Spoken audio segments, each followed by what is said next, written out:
Hey there, in this updated tutorial, we'll show you how to enable dark mode on X using your Android device.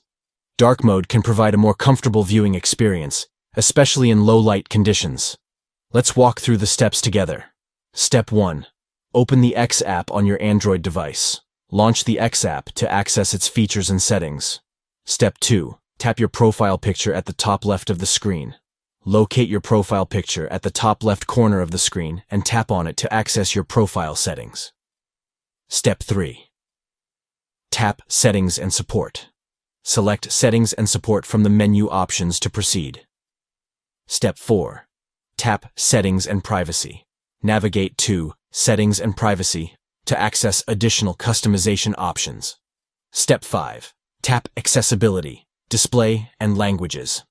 Choose Accessibility, Display, and Languages to adjust display-related settings. Step 6. Tap Display. Select Display to access display preferences on X. Step 7. Tap Dark Mode.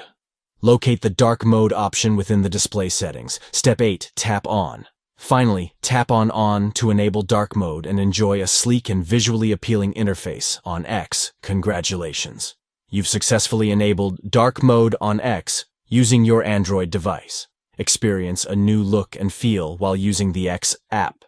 If you found this guide helpful, please consider liking this video and subscribing for more tech tutorials. Thank you for watching.